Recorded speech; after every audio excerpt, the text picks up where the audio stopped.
Welcome, you guys. It's a Thursday. It's a Thursday here on the watch party on the watch list. I'm Jr. You know how that works. You can, in case you forget, my name's right here. Hey. How you guys doing? I'm halfway deep in this coffee mug that I got from the museum up in was I in Memphis? Yeah, Memphis, Tennessee. The Lorraine Hotel, Tennessee, that's been changed into a museum, Black History Museum, surrounding, of course, Dr. Martin Luther King. It's one of my favorite mugs I've ever had. I break mugs just like I break sunglasses, and I'm afraid this one's gonna go at some point. But I've had it for like a year, bro. Just want to give you that side note that no one really cares about. Glad you guys are here. All the nerds have been here. We've been chatting for the past 15 minutes as things warm up. Maybe this startup will allow more folks to see that we're getting going here on a Thursday. I'm wondering if it's just me, but bro, this has been one of the longest weeks I've ever experienced in a long time. When it was Tuesday, I feel like it should have been Friday. That's how bad this week has been as far as length of time.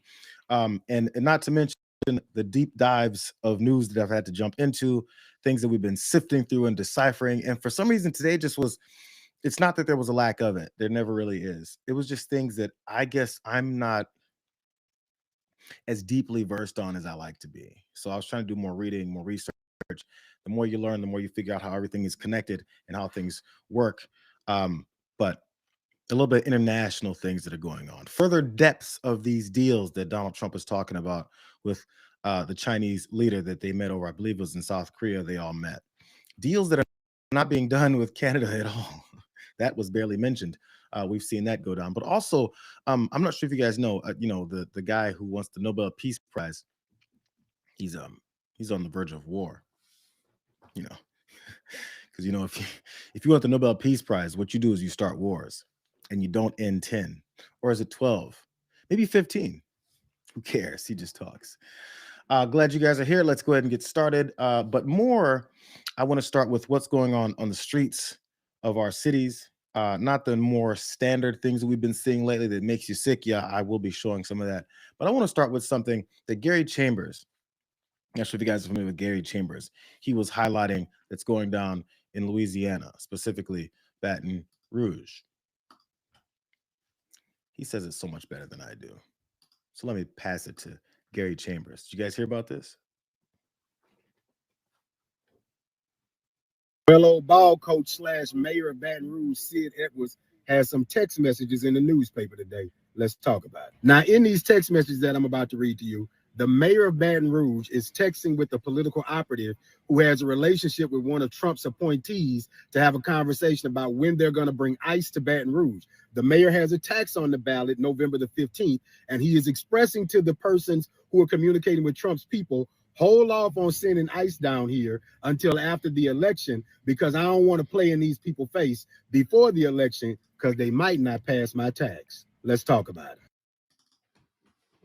That's a little startup there, but I want to give you a little bit of information on what is that Gary Chambers is talking about. Somewhat new mayor of Baton Rouge, Sid Edwards there, who, as he pointed out, ball coach. I guess for most of his adult life, he was a football coach down in Baton Rouge, and he was working with a lot of children. A lot of children that play football that aren't just white children. As a matter of fact, many of them black children. I mean, in the community, knows folks that were there, knows people's parents, maybe part of the reasons why he was elected as mayor of the city. Going to clean up that town, right? He's making sure things are all on the up and up. But again, it seems like lately we've been seeing some leaked text messages from multiple people. Don't forget, we've seen those leaked text messages from those young Republicans that J.D. Vance called kids, even though they're 30 years old. We've all seen leaked text messages from a nominee that Trump had, talking about how much of a super racist he is. It's like, the people that always knew the folks that were smiling in your face while stabbing you in the back. We're seeing those revelations coming to light. And in this case, it was Sid Edwards. Let's go back to Gary Chambers. He breaks it down further. Now, in the text, Sid says, "Hey, Sarah, sorry for the late text. Talk to Chief LaDuff. If it's ICE agents, we would like to wait until at least after the Thrive election. I think it will hurt us getting it passed. I'd like to talk further on possible the guard helping with our biggest issues at some point. We got a lot hanging in the balance at this moment. We can revisit in November. I don't want to disappoint Madison, but my priority is the violent crime in the Black community and Thrive. Could you speak with her team and let her know what we are thinking? Thank you. She said, yes, sir. He says, do you agree with that assessment? And if he'd be glad to speak with her also. She says, yes, I agree. It's a risk and we need to assess what's best for our exact climate. A pause is needed. I may have you speak with her once again. If you're okay with that, let me feel her out tomorrow and get back with you. I feel it will clear things in your mind.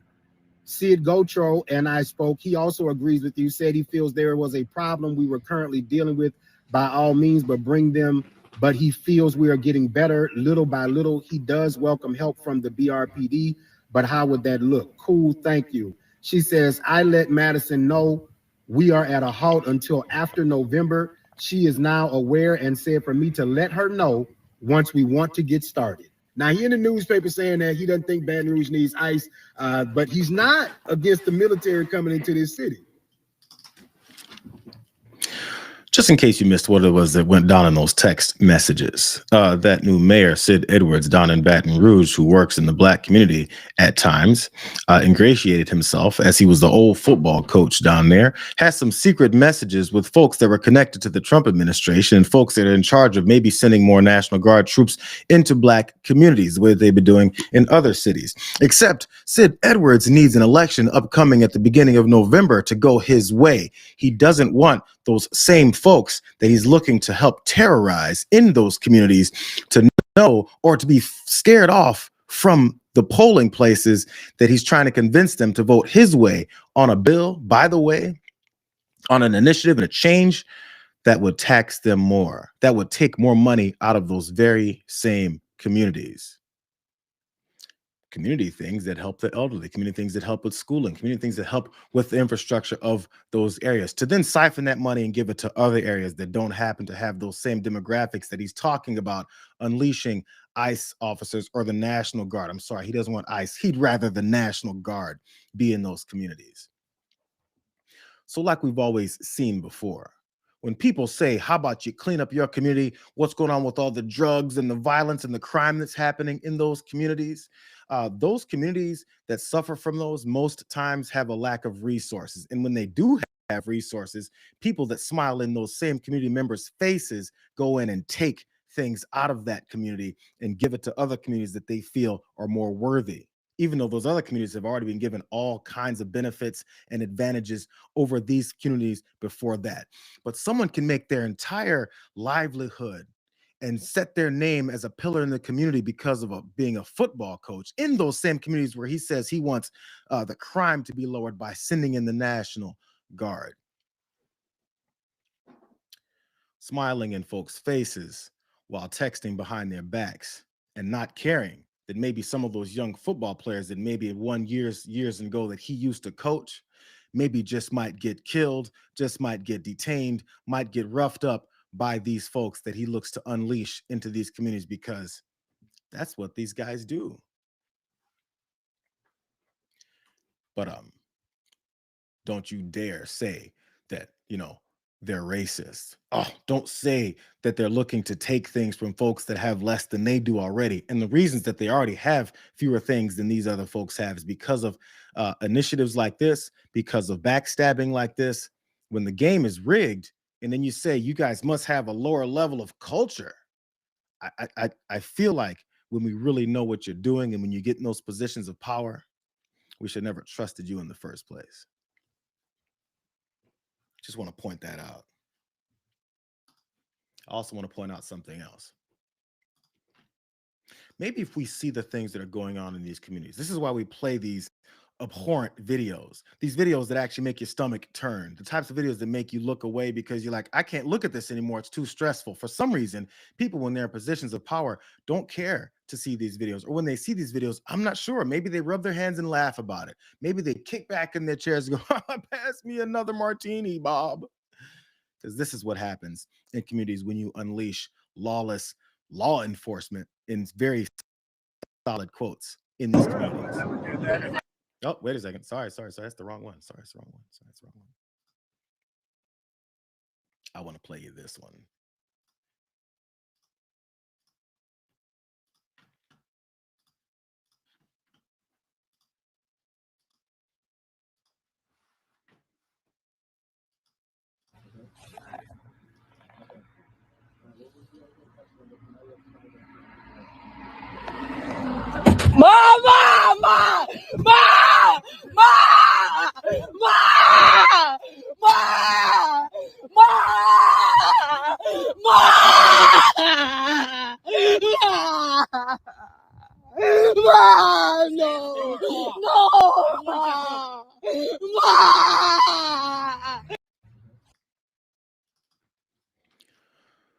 Not sure if you guys have been seeing that video getting circulated, but that's a young girl in the car waiting on her mom who's being harassed by ICE agents or maybe people that are impersonating ICE agents. Who cares what she was doing when she was getting assaulted, slammed on the ground, and cuffs slapped on her arms?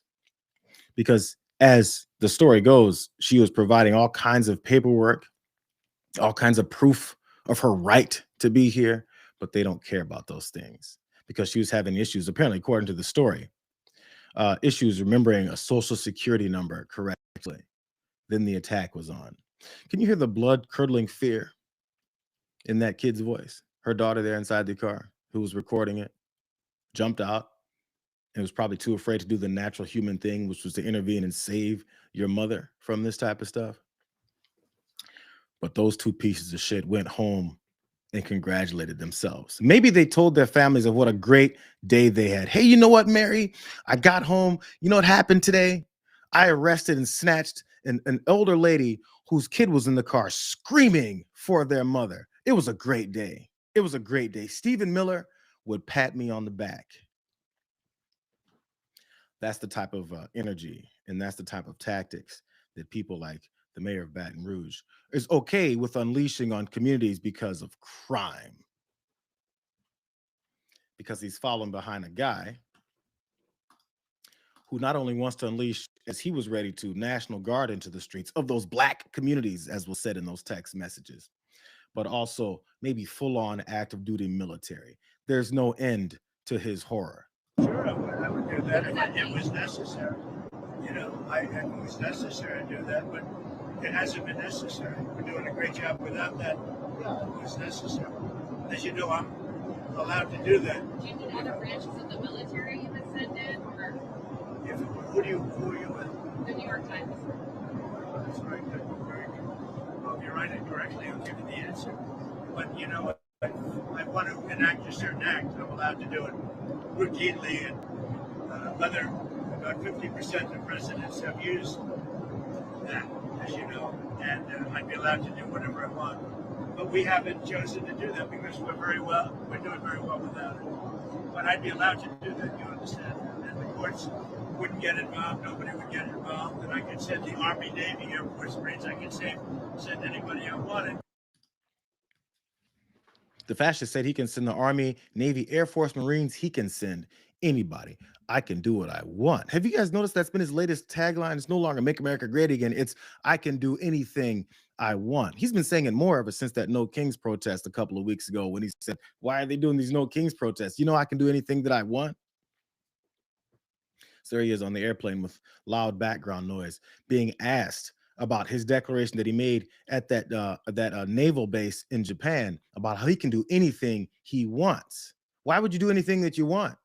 He can also invoke a certain kind of act. I mean, the insurrection act that we've been talking about, how he's been building up to do that. His vice president also said, let's not talk about how I can invoke the insurrection act. Let's just talk about how these reasons and bullshit propaganda excuses behind why I want to do that.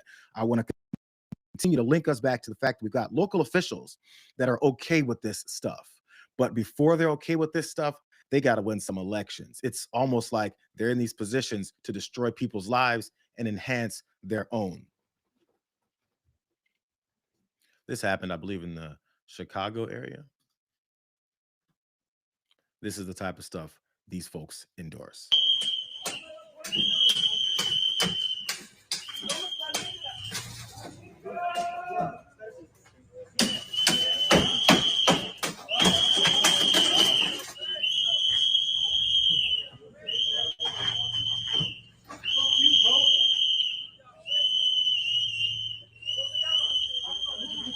Right here.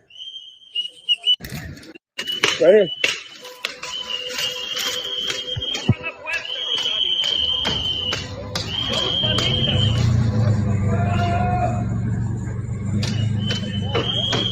That one bullshit. Show your face, though. Show your face though. Show your face though. ¿Cómo se llama? Santos Mena. Me rompieron los vidrios.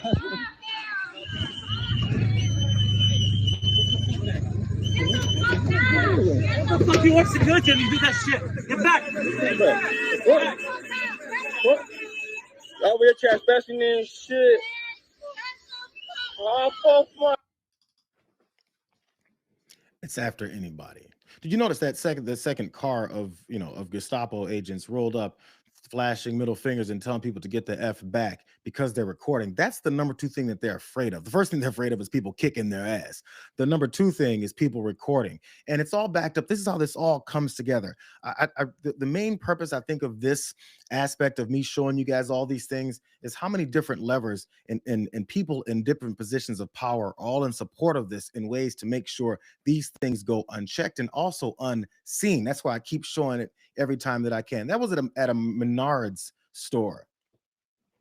And I want to show you what then happened, because from those recordings, one of the people recording was, I guess, a security guard employee or someone that works at that store. This is the letter that he then received. The guy's name is Ricardo. It's about a termination of employment. He said, I'm writing to inform you your employment with O'Brien and Associates is being terminated as of Tuesday, the 28th. Due to the following.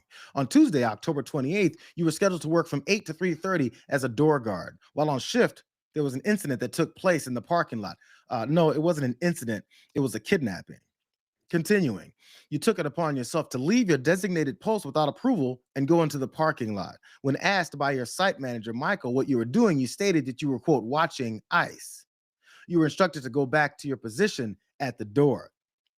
A moment later, as ICE is doing their job, they say, you proceed to argue with an ICE employee and are recording the situation as well. The argument turned to the point where you were almost pepper sprayed by them. You, once again, after being told to stay at your position, leave your position and walk once again into the parking lot. Again, you were told not to leave your position by the site manager, Michael. You became extremely uncooperative and stated, says who? Site manager Michael then informs you to go home due to your insubordination and failure to follow directives and violate policies. Once instructed to go home, you threaten site manager Mike by saying, make me, to him in response to you being sent home. Therefore, you're fired. People are saying that the Menards, the ownership of the Menards, are huge MAGA folks, big Republican donors, have donated millions of dollars. I don't doubt it. I didn't look at that independently myself, but probably. But this guy's getting fired as working a door guard. I believe that's what they said he was, a door guard. And there was an incident happening in the parking lot that you saw what that incident was. So I wonder if someone runs out of the store stealing something, and that incident is something in the parking lot, and the door guard goes and looks at it. I wonder if he's supposed to stay at the door and not do anything about it. And he wasn't even doing anything but recording, documenting a crime. And Menards doesn't like documentation of crimes when it's Donald Trump's Gestapo that's committing those crimes, so they fired him for insubordination. You got mayors of cities that are trying to unleash these guys into the communities, onto these black and brown children. You've got ownerships of these stores where people work at, where they're recording the illegal activity, where they said, you can't do that because that'll be against ICE's policy. By the way, an ICE employee, you almost got pepper sprayed that by them. You almost got unleashed a chemical agent for standing there and recording. So I think we need to start understanding, yes, there's a fascist in the White House. And yes, there are yes men and Nazis all throughout this country that are happy with the fascist in the White House. So when you argue with them about whether or not there's a fascist in the White House, they tell you that he's not. So they can continue to operate under that very, very thin layer.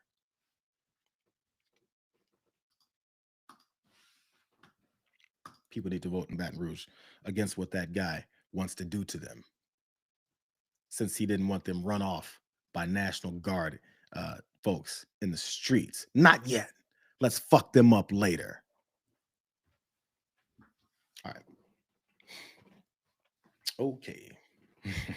So if you ever have shopped at a Menards, I've never seen it. I'm not sure what parts of the country that it's in. Don't do it anymore. and walk around. If you can print out that letter of termination, be like, this tells me I'm not shopping here.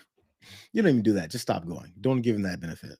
When people stopped going to Target, there wasn't have to be some big boycott. Somebody doesn't need to put Target brand things in front of a lake and shoot them up like Kid Rock did about Bud Light. Who cares? Just don't do it anymore. Quietly quit. All right. Let's move on to this. Hey, Flip the Script just said the Chinese did not sign a trade deal with Trump. It's crazy that you say that, Flip, because that's the next thing I'm going to talk about. But right before I get to that, I want to make sure you guys know, in case you just got here, yeah, we were talking about the Gestapo in the streets, but I'm moving on to other things. If you want to catch that, if you haven't seen the whole thing later, it starts with a corrupt mayor down in Baton Rouge. We'll check it out later. These stories will be up on the page afterwards. And in case you like it, like the stream right now, share it. Also subscribe. We're doing good things over here. I mean, I'm biased. I think so. Let's move on to that summit there with China's Xi Jinping, I believe. I say names wrong all the time. This is how it started when Donald Trump was looking to, I guess, come to some agreement. The art of the deal was in full effect. Check out the awkwardness of this meeting. Mr. President, the President of the People's Republic of China. Good to meet you. Great pleasure to see you again. Good to see you again. 很高兴再次跟你。Me too. And we're going to have a very successful meeting, I have no doubt. 我肯定我们今天会有非常成功的会议。But he's a very tough negotiator. That's not good. 但是他是很强硬的谈判者哦，这个不好。We know each other well. 我们相互之间非常了解。Mr. President, do you plan to sign a trade deal today? Could be. 有可能， I think we'll have a great understanding. 但是我们会达成很好的 We 理 have a 解。 great relationship. We've always had a great relationship. 我们之间的 Will 关 you 系很 start 好 buying， 关系 US 总是很好。我们之间的关系。那问他是不是还在会买很多的大众？ Will you discuss Taiwan with her? 现在下面问题。 Which way? 对，问你们那边。 Looks like they're really close. We're really good friends. You know, we have a great relationship. I feel like she was like leaning further and further away as that, minute went by. He's like, can somebody get this stank sumbitch away from me? I don't know. I'm just speculating. Just gonna see. So apparently there was a meeting that went down with them. Not apparently there was. Apparently it was over an hour and 40 minutes long where they spoke about all their differences, all these extreme tariffs, this tit for tat tariff trade war that Donald Trump started back in April on Liberation Day. So now they're discussing ways to end it, maybe come to some kind of agreement. So afterwards, after that, awkward meeting, which we didn't get to see, of course, the bulk of the meeting, just that little photo op there, Donald Trump was on his airplane headed back. And he had great things to say about himself. I thought it was an amazing meeting. He's a great leader of a very powerful, very strong country, China. And what can I say? We have, it was an outstanding group of decisions, I think, that was made. A lot of decisions were made, too. There wasn't too much left out there. And we've come to conclusion on many very important points, and we'll be handing that to you in a little while. We're having, there was a lot of different things, many of them very important. We're in agreement on so many elements, large amounts, tremendous amounts of the soybeans and other farm products are going to be purchased immediately, starting immediately. If you notice, President Xi authorized yesterday for China to start, did you know that, right? China to start buying in very large quantities of soybeans and other things, which I appreciated. That was a very nice gesture. Does that sound like he had anything out of that meeting? Does it sound like he's bullshitting you? I don't know. I wasn't in the meeting, so we don't know what all came of it or what may come of it afterwards. What I did hear was, yeah, man, we met on so many things. There was a lot of things. There was elements. There was even some talks. You know what? We discussed things. We discussed great things. They promised, things to buy soybeans at great high quantities, like immediately, starting right away. It's going to be a lot. Where are any specifics on what it was that was discussed? When we're talking about trade and we're talking about deals, usually there's details. Usually there's something that you just came out of that you're excited to tell people you just pulled off, because he was excited about what it is that he feels he just pulled off. I don't know if he pulled anything off because he didn't say anything specific about what it is that he says he pulled off. How about back to those investments? How about all this trade that's supposed to be happening? More to the same types of energy that we heard when he was talking about signing all of these trade deals, these 90 deals in 90 days. You guys, it's almost November. We still haven't seen all of these deals. He talks to people and then they go, yeah, sure. And he comes back and says, yes. Here's more of this generic, very, very generic stuff that he's talking about that he accomplished during this meeting. See if you can find some more specifics here about the investments. You were part of it. It was big. Every country, Japan, I mean, you look at South Korea, Japan, and so many other countries that we met there. They're investing tremendous amounts of money in the United States, like money that we've never seen before. So investments from China in the U.S., additional investments, anything like that? They have investments and they will invest. And China, I think they feel very strongly. They congratulated me on the tremendous success that we've had, because there's never been a country that has had so much money come into it for purposes of investment, for building, for auto plants, for AI, etc. So he was very strong on congratulating me for that. But he didn't commit to any additional investment or outflow. We didn't really discuss it, but he was. Did you ever get? It was so big. When this got cornered with no more details, because there was a bunch of folks around him asking him for details, because they were probably actually looking for actual answers. They were probably a little bit excited because he got on the airplane, pumped his fist, and was like, got it. So when they started asking him, so what did you come up to? What kind of investments did you have? Once he got cornered with no answer on that, he got to talking about how, congratulated me. He said, he congratulated me on my tremendous success that I've had for purposes of investment. It's the types of money no one's ever seen before coming into this country. If there's a foreign country that's investing hundreds of millions of dollars, I mean, $21 trillion, as he said, he's got investments coming into this country. Do you think that after they make those types of trade deals where they're looking to also benefit from that deal, you think they go, I'm gonna congratulate you, Mr. President, for for getting so much money out of me? That's the mindset that he thinks people are supposed to have when it comes to trade deals, that he's getting something out of someone else and they're not getting anything back. And they congratulated you for getting them. Oh my God, his lies have to be a little bit better than this. They have to be like, if anybody's actually waiting for answers as to what he's pulled off because they're so excited about it, shouldn't they be waiting for something that's specific that they should be excited about? Because all he said is, man, I'm tell you what, they congratulated me. They said I'm the best. Did you know that they said that I pulled off things that no one ever could pull off before? Here's more of his specifics. I want you to listen to the numbers that he tossed out here.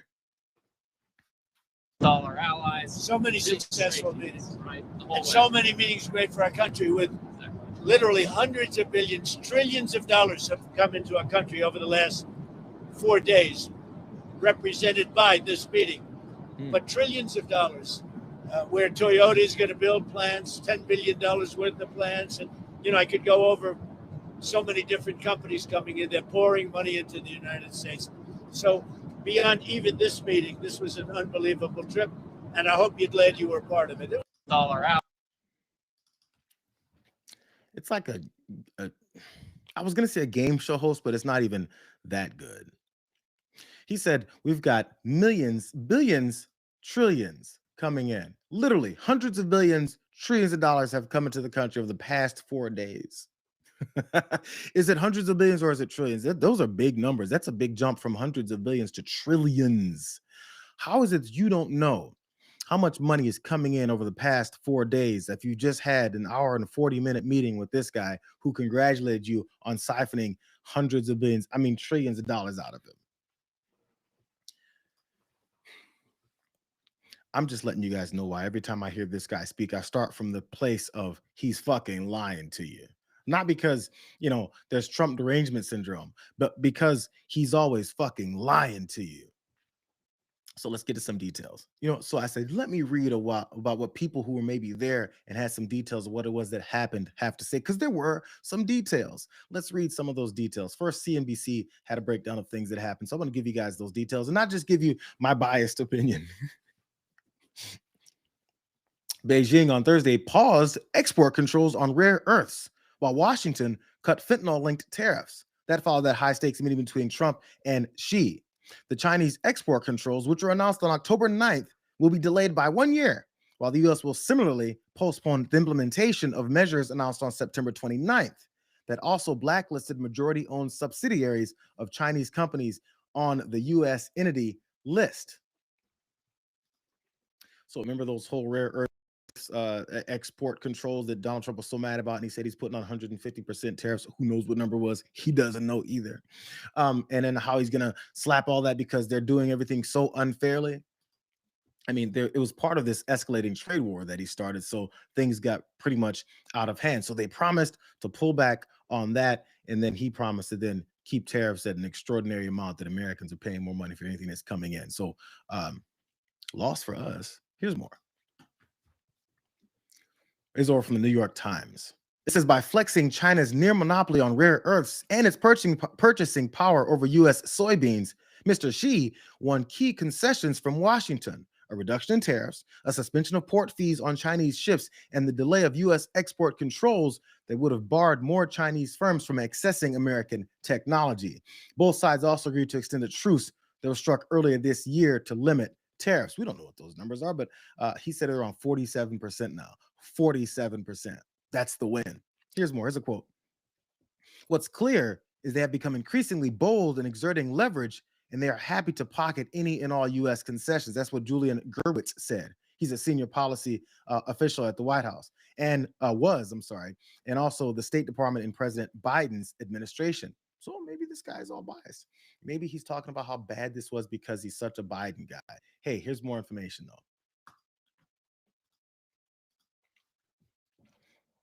Both sides should consider the bigger picture and focus on the long-term benefits of cooperation rather than falling into a vicious cycle of mutual retaliation. That's what President Xi said. By twists and turns, Mr. Xi was likely referring to the last several months, nearly a year, of these tit-for-tat retaliatory measures in the form of tariffs, sanctions, and export controls that both sides are pulling off now. Earlier this month, China then escalated that dramatically, as we were talking about with these rare earths that happened in that manner, which was started again in April when Donald Trump said he's putting 110% tariffs on everybody that doesn't do what I say. So I just want to remind you guys, we started with Donald Trump screwing things up. Prices have gone up, trade wars have happened, businesses have suffered, exports and imports issues have been going on. Many folks have severed their ties with us, one of them being a northern partner in Canada. We don't know to what degree yet, but we do know that Prime Minister Carney said, forget these guys. And he's trying to move on and find other ways to deal. Now, in the meantime, Donald Trump feels like he has just fixed things that he has screwed up. But in reality, think of it this way. This is, again, my view of what I've seen this whole thing coming down to.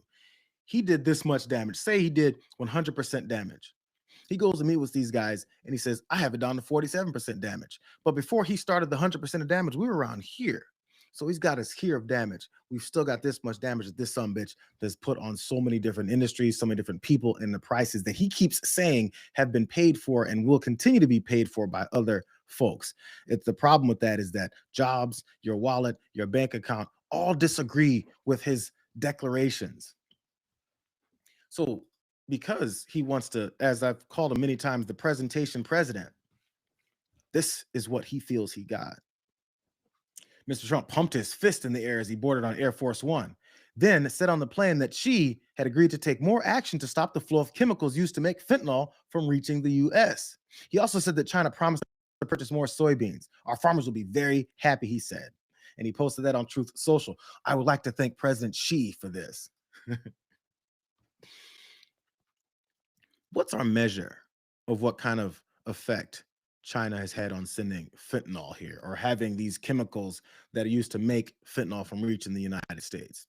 Because when you come up with these outlandish declarations, which he has, and he's still doing like he's doing down in Venezuela, which I'm going to get to next, and talking about the boats that he's blowing up and all the drugs, the flow of drugs, the overflow of drugs that are coming into the country, and then no one has any kind of real, measure of what is that he's talking about. And then he meets with the guy, and the guy goes, yeah, all that huge flow of drugs that you keep talking about that you have no measurement for, we'll lower that. Yeah, we'll do some work to help you out with that. And he goes, thank you, man. He did so much. Look what he just did. If it's an artificial creation out of his brain, and then he says he's fixed it, and now he gave this guy some concessions on his made-up tariffs, what have we won? It started from a point of bullshit.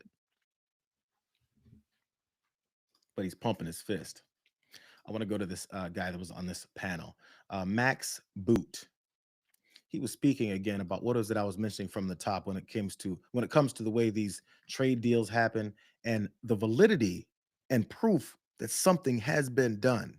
He said it so much better than me. Here he is. I mean, these are very vague framework agreements, which is what he keeps announcing around the world. It's very hard to know to what extent they're actually enforceable or what the details are, because he's not presenting any trade treaties for ratification by the Senate. Instead, he's making these grand pronouncements. For example, he claims that Japan and South Korea are going to invest hundreds of billions of dollars in the U.S., but they keep disagreeing over the details of how that's actually going to happen. So it's not clear what that actually translates into action. The one thing that is clear is that our average tariff level has gone from about 2.4% when Trump took over to about 18%. And it's true that foreign corporations and U.S. corporations are eating some of that cost for now, but some of it is also being passed on to American consumers, as the Fed chairman just said.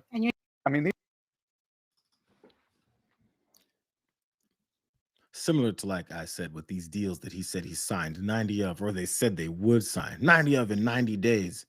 Where's the details? Where's the actual, deal in front of you? It has to start somewhere, which started, like I said, from nonsense. And when it starts from that, what can you really quantify that he just got done? So, I mean, I think enough of these folks who are affected by him, yes, it affects other countries because they're like, normal trade is actually good for us. So in them trying to get back to some semblance of that, the thought is, okay, let's rub him on the chin, say he's getting somewhere, considering he started with nothing. Let's rub him on the chin and say, sure, we'll agree to stop doing that made-up thing you said that's happening. And he goes, yes. Let me go home and tell everybody that I'm the best ever. Somebody who understands all this stuff better than me, tell me what I'm missing, because that's what I heard. Just want to point out what I heard. There's something else I heard too. As I mentioned, when you start conflicts, when it may be the trade wars that he's got with the entire world, or maybe it'll be with potentially armed conflicts with Venezuela. The Nobel Peace Prize begging president. I'm not really sure if that's really the case all that much. Here's a normal Trump bootlicker saying the opposite. Not to be the bearer of bad news, but it looks like we're about to embark on another regime change war like next week. There's so much going on right now in this country that you may not be aware that there is a U.S. naval armada steaming toward Venezuela, which is a large oil-rich country in South America, not too far from here, actually. And the stated purpose of this show of military force is to force the leader of that country, Nicolas Maduro, to leave. And the threat is, unless he leaves, vacates the premises, gives up his job, turns over the reins to the opposition party, splits Venezuela for good, the United States will go to war with Venezuela, invade it even. Kind of a big deal. You may not even have known that.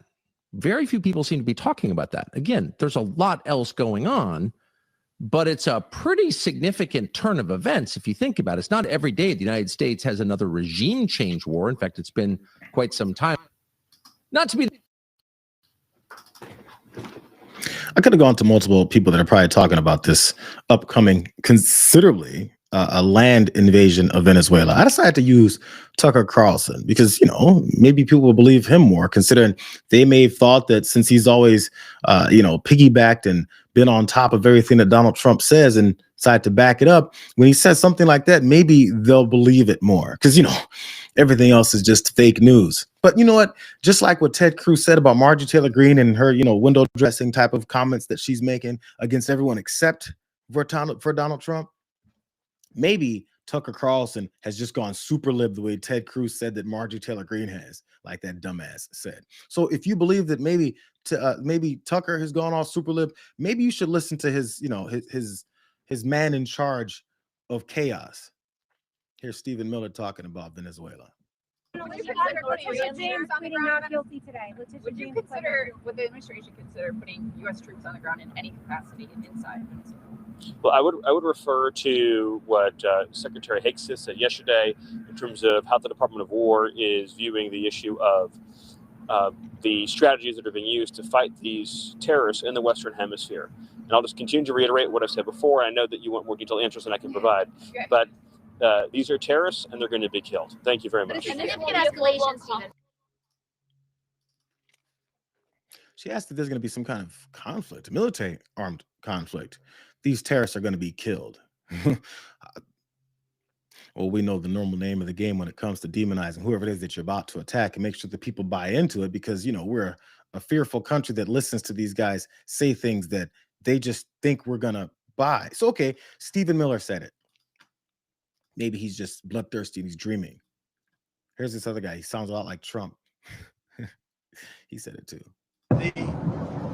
I call them the drug by sea. The boats, we took out 4 of them over the last 2 days, and they're really stopping. They're not coming anymore. They're coming by land, but to a lesser extent. And if necessary, it will be necessary probably, but we'll be hitting them at land.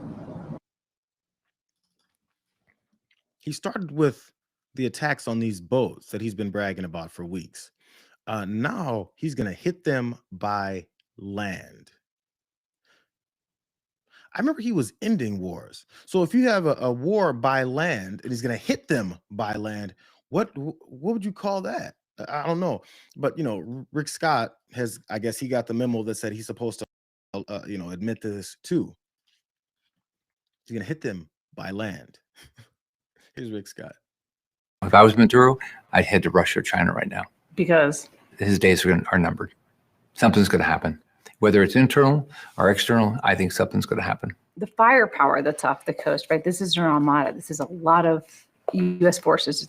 Are we about to invade Venezuela? I don't think so. I mean, if we do, I'd be surprised. Wait, hold on. Hey, Rick, you just said, I think he should run. Something is going to happen. Then when asked if we're going to invade Venezuela, I don't know. What's going to happen then? So what's going to happen? What can happen if Stephen Miller says he's going to kill these terrorists? If Donald Trump says we're going to hit them on the land, and then you then say something's going to happen, Maduro better run his ass away. What could happen if it's not a conflict? I mean, did he have like this moment where he's like, oh shit, I shouldn't have said that yet. Man, shouldn't have done that. The worst part is these signs were all there during the campaign as well, just like anything else was that this president is doing. I do remember this, and it wasn't even at the top of my brain of all the things that MAGA people said that he was trolling us about, all these disastrous plans that he had for the country and the rest of the world as he went to attack everyone. But this gives a little indication as to his motivations as to why he says he's going to hit them on the land. How about we're buying oil from Venezuela? When I left, Venezuela was ready to collapse. We would have taken it over. We would have gotten all that oil. It would have been right next door. How about we're... This guy wants the oil. I mean, I'm sure there's all other kinds of resources that he'd also like to take. This is what colonizing people do. This is what invaders do. This is what dictators do. This is why he has no interest anymore, in case you haven't heard him talk about Vladimir Putin in a very long time, invading a sovereign country and trying to do anything that he wants. And then once that country fights back, he goes, why are you fighting back against such a bigger power than you? Don't you know that you're supposed to roll over? Donald Trump has had this mindset since forever. I'm not sure how long it is from that, but that was definitely during the campaign to try and come in and do something like this. But they need an excuse. He had that moment when he was talking about, they got all that oil, man. Don't you know what I can do with that? I can steal it, bro. He's talked about previous wars when we were there for resources. This isn't the first time this country has tried to do things like this. And then take those resources and say, look at the victory we've got. We've got more resources now, rather than finding ways to do things on our own with our own innovations and maybe some education, maybe investing into this country to make it better here. We like to spread around and take in more things. And Donald Trump is definitely big on that. So back to that airplane trip when he was talking about invading. They need other excuses. The excuses are spreading. And the excuses are always these people that we're about to invade are the bad guys. They're drug dealers, they're rapists, they're criminals. Do you remember that line when he first came down the escalator in 2015? This has been the basis for everything that he does. And enough people in this country bought it or like that kind of line. Here he is talking about, again, these are the excuses. They're mixed in back and forth with the reality that I keep showing you guys. But the boats are very few and far between. We took in tremendous amounts of death. I call them the boats of death. Tremendous amounts of death coming into our country. And each, just it's estimated, I don't know if this is exactly right, but it's pretty close. 25,000 people died from each boat that we take out. If it had gotten back, if it had gotten to our country, it kills 25,000 people. Not even talking about the destruction it does to families in terms of people that are become addicted and all of the problems caused by two families. So, and over the last 2 days, I guess we took out 4, but there are very few of them. There are very few of them now. That's down. I hear that's down about 80% by water. The drugs by water down, as you know, about 80% down. And I would imagine it's going to be pretty close to 100%. Nobody wants to do it. And we'll be, and we already are. We're stopping them on land also. Sir, what is China? We're actually making our country safe. Think of it. I'm just saying as I speak to you, very simply, we're making our country safe. It's a beautiful thing. The self-promotion is off the charts. Can you believe it? I'm making our country safe. I make things up, then I kill people so that I can have some kind of tangible thing that's in front of you that I claimed was people coming to destroy us. And afterwards, I can tell you that I'm making our country safe again. That is, then before I go and admit that I'm going to go on and invade another country and have a new reason for that. But as we've already heard, it's about regime change. It's about how Maduro should run as fast as he can. Is it Maduro or is it the drug boats? Maybe Maduro's the he's the one that's behind all this. I don't know anything about Maduro's policies and his politics and how great of a leader and all that stuff he is. I do know that we're planning on invading another country off of these types of pretenses that we all know are lies. The types of things that are happening with these boats that they're calling drug boats that forced, I believe, a 37-year admiral that's been in the armed services for that long to quit because they were about to fire him because he's not going to be a part of this anymore. We see all these signs of what it is that we've been doing to ramp up and lead to this type of thing. And the next step is supposed to be, for those of us that don't always remember, because it hasn't happened in a while, folks in Congress to be like, this declaration of war thing, isn't that something we're supposed to do? You may ask some Republicans about that. And a few of them, like Marjorie Taylor Greene, not in this case, but how Marjorie Taylor Greene will say the right things. Here's Senator Langford. He's a Republican. He doesn't like how this is going down. The administration needs to give insight into Congress. That's part of it. If this was happening with this level of insight under the Biden administration, I'd be apoplectic. Yeah, let's think about the precedent this sets, right? And I would say, hey, listen, I serve on the Intelligence Committee. He serves as a senior Democrat on defense. This is typical consultation. It's not permission, but it is, hey, I want to let you know this is happening, and here are the details of what's happening, and here's why and what, and here's what we know. Here's what we know about each one of these incidents that has occurred and the people that are there. That's important. We're all elected officials. We're in a co-equal branch of government, and we've got to be able to have that kind of coordination. Now, we need to be able to engage on drugs. I have Oklahomans that are dying from methamphetamine, from cocaine, from fentanyl, and from different drugs that are laced with fentanyl on it and mixing it in. That's happening in my state as it's happening all around the country. We tried a lot of different approaches to be able to stop it. The president has turned the volume up to 11 and said, no, we're going to stop drugs coming into our country that are killing folks. So he's putting tariffs on countries that are allowing the precursors to be able to come over into North America, and he's taking direct action against those folks that are trying to deliver the drugs that are killing Americans. Those are entirely appropriate to do. What we're missing is the communication, the coordination, and the ability to be able to say, let's talk out loud about this.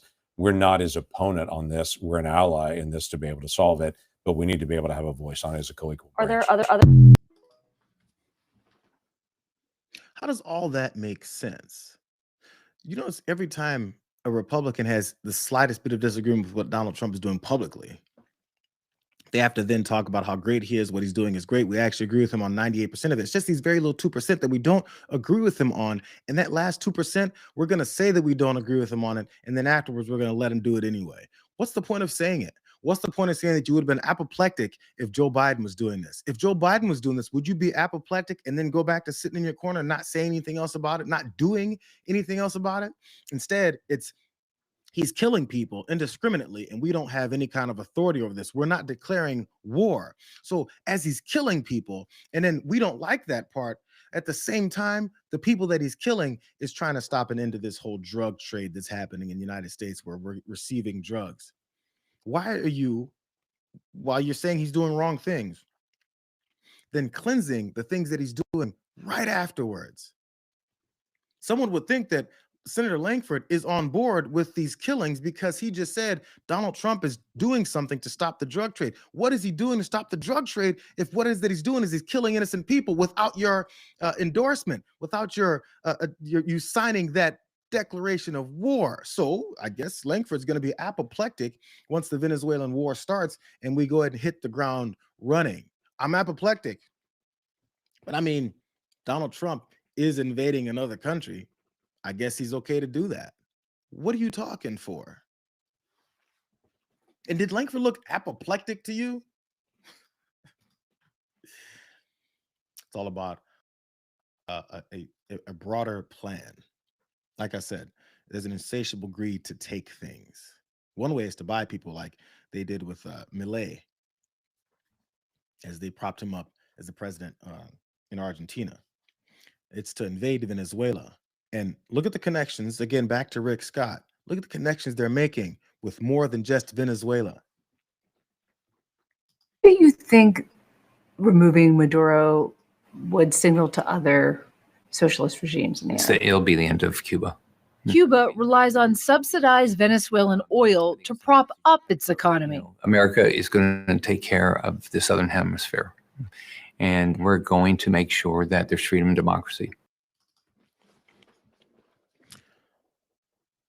America is going to take care of the Southern Hemisphere. We're going to make sure there's freedom and democracy. Maybe you should start with the freedom and democracy in this country that you said has to take care of the Southern Hemisphere. He wants to take care of the Southern Hemisphere, bro. They're telling us everything right to our faces. As he then, this same president says, I'm going to send the Army, Navy, Air Force, Marines into American cities. Sounds like he's a warmonger. It sounds like anybody he sees, he's looking to attack. It sounds like they believe they have some kind of superiority complex over other humans that live on this earth and that they need to take care of them.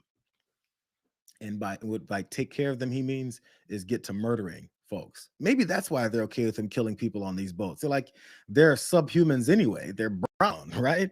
And we're white supremacists. So of course we can kill them and no one would care. So since we're talking about Cuba, did you guys hear about what Mike Waltz did at the UN General Assembly? You guys forgot. Mike Waltz used to be the national security advisor for Donald Trump's fascist regime that we're in the middle of right now. And for that whole signal chat thing, Mike Waltz got demoted, I guess, to become the ambassador. Here he is talking about Cuba. They were debating whether or not they'd do like they do every year, whether or not at the UN to lift these devastating economic holds and limitations on Cuba that they've been living under for decades. This is Mike Waltz being one of the very few people in the room that's arguing to keep those. Some of you, many of you, frankly, some as recently as this morning, tell us privately that since the regime cares so much about this vote, that you just want to appease it. You just want to kind of go with the flow and go with the crowd. That's what you tell us privately. But colleagues, let me suggest today that you do something different this year. The United States and the Trump administration wants to set the record straight when it comes to this resolution and to correct the fake news, the misinformation, and this false reality the regime seeks to create year after year with this vote. The facts are this is an illegitimate and brutal regime that seeks to cast itself as the victim of aggression while plainly describing itself as, quote, the enemy of the United States. I feel like the irony is getting more and more off the charts. So this guy was talking about how Cuba is the enemy of the United States. They're acting like they're, just these victims all the time. And really what they are vicious. Projection, again, like I said, is off the charts. How much do we talk about how much of a victim we are while at the same time talking about how we're going to fucking kill you? It's weird. He kept going on. And eventually some adults in the room had to interrupt him. It's located just 90 miles off our shore. It conspires and it collaborates with enemies and adversaries of the United States against our interests. The facts are that this regime supports terrorist organizations around the globe. It is allowing mercenaries to fight in the war in Ukraine. It's propping up the Venezuelan regime, and it aids cartels. The facts are that these cartels that it props up are trafficking people, drugs, and weapons, and is aiding and abetting instability in our hemisphere. They undermine democracies in our hemisphere. I'm very sorry to interrupt, but there's a point of order from Cuba. Sure. And then he got interrupted. So as you can see, the demonization has always been something that we've been about. So anybody that you're fighting, you have to demonize them, talk about the horrific things that they're about. And I'm sure there's bad things that happen all across the world. But the main thing they want to make sure that you think is that there's this terrorist regime that's going on. As he's talking about personal mercenaries that are being sent to fight. We've got Donald Trump's very own personal army that he's sending on American citizens right now. Today, someone's being assaulted and arrested and abused by Donald Trump's own personal army. But we're talking about sending mercenaries overseas and terrorists as they terrorize people and their children. The irony, like if they say it so many times and loudly enough that people won't recognize what it is that they're describing is themselves. So this was the fun part about this whole exchange. As you heard, he got interrupted finally by the people that are running this meeting, this assembly, and the Cuban leaders got a chance to respond. For those who don't understand Spanish, it's great, but you'll still see what they're saying.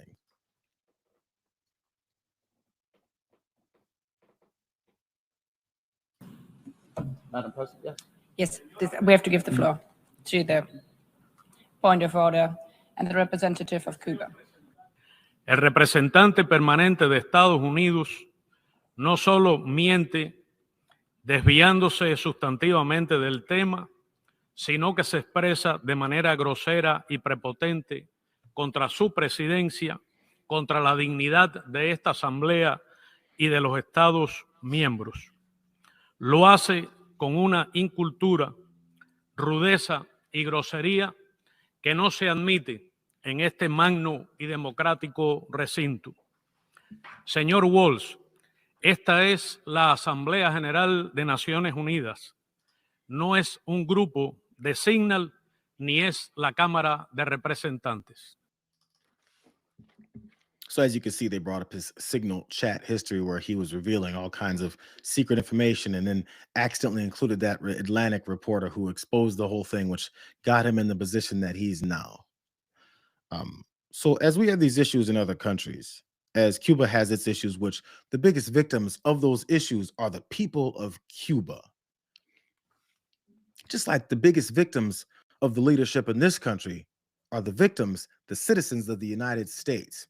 But we're just going to claim everyone in Cuba are a bunch of criminals when it's the leadership that does things to their people. Just like the leadership here is doing things to our people. And then the answer then is to have it out. To have more fights and then to demonize anyone that looks that way. Therefore, when you see a brown person here in America, be like, where are you from? Maybe they're running away from somebody that acts a lot like Donald Trump does. I'm just saying. So he got interrupted. He got called out for it. It doesn't matter. They had a nice little line. No one's going to change anything. And we're going to continue to be the one that controls this and make sure that everything that's allowed to happen, the folks that are suffering under a couple levels of oppression, the regular folks that live there, continue to suffer. I guess that's just how the world works. Bad leadership and then bad leadership and then bad leadership. You know, that's how these things happen. So let's have a couple few wars and control the southern hemisphere. All right. Top of the hour. Wow, I think I landed right at the top there.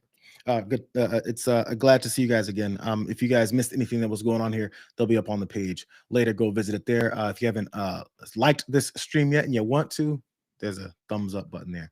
Go ahead and like it before you head over to TDR. But also let them know it's been 2 days straight. We're hitting it on the nail. We're hitting the nail on the head. I got the little line wrong. We're hitting the nail on the head. We're timing out just in time. Tomorrow's Friday. You guys get your adult beverages ready. I think it's Friday. It's been a long ass week. Get your adult beverages ready. I'm going to figure out which kind of energy drink I'm going to screw my stomach up tomorrow with beforehand. Maybe you guys can give me some more suggestions. Find me over on Instagram. Shoot me a message. Tell me what you need, what you've had, what you like. The last one was disgusting. We'll see you guys later. Appreciate you. Well, happy Friday soon.